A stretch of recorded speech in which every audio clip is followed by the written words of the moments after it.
రూపాయలు పేదల వైద్యం కోసం, ఆరోగ్యం కోసం ఈరోజు మనం ఖర్చు పెట్టడం జరిగిందని చెప్పి నేను గర్వంగా మీకు చెప్పదలుచుకున్నాను.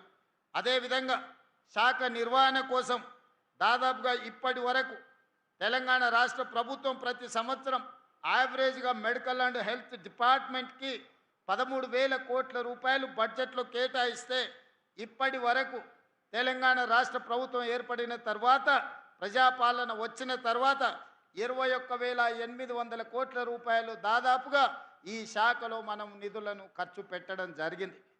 ఇది మేము బాధ్యతగా భావిస్తున్నాం.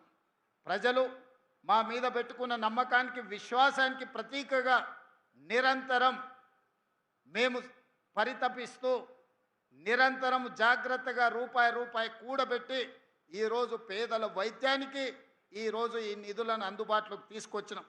ఉస్మానియా హాస్పిటల్ నిజాం సర్కారు 100 సంవత్సరాల పైగా ముందు పేదల కోసం ప్రారంభించిన హాస్పిటల్. అది కూలిపోవడానికి సిద్ధమై, అక్కడ వైద్యాన్ని అందించడానికి కష్టమై, వర్షాలు వచ్చినప్పుడు హాస్పిటల్ లోపలికి వరదలు వస్తే అక్కడ పేదలకు వైద్యం అందించడం కష్టమైంది. 10 సంవత్సరాల అధికారంలో ఉన్నవాళ్ళు ఉస్మానియా హాస్పిటల్ని ఇంకొక దగ్గర నిర్మించాలన్న ఆలోచన కూడా వాళ్ళకు రాలేదు, నిర్ణయం తీసుకోలేదు. కానీ మన ప్రభుత్వం వచ్చిన తర్వాత ఉస్మానియా హాస్పిటల్ పక్కనే ఘోష మహల్లో 30 ఎకరాలలో 2,700 కోట్ల రూపాయలతోటి 2,000 పడకల మల్టీ సూపర్ స్పెషాలిటీ హాస్పిటల్ని ఉస్మానియా దగ్గర ఈరోజు మనం నిర్మించుకుంటున్నాం. తొందరలోనే మనం పూర్తి చేసుకోబోతున్నాం. సనత్ నగర్లో టెంకాయ కొట్టిండ్రు, నిధులు నిర్మాణం మర్చిపోయింది. అల్వాల్లో టిమ్స్కి టెంకాయ కొట్టిండ్రు, నిధులు నిర్మాణం మర్చిపోయినరు.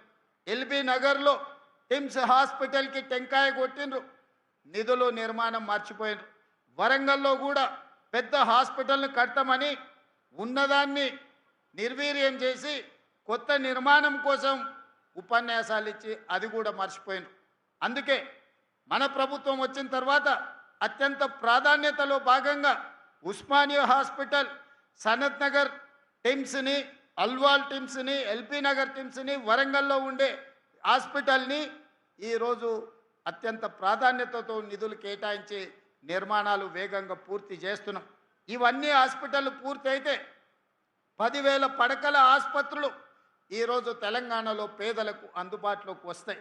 తద్వారా పేదలకు ఒక విశ్వాసాన్ని, ఒకనాడు జానపదాలలో పాడుకునే వాళ్ళు తెలంగాణ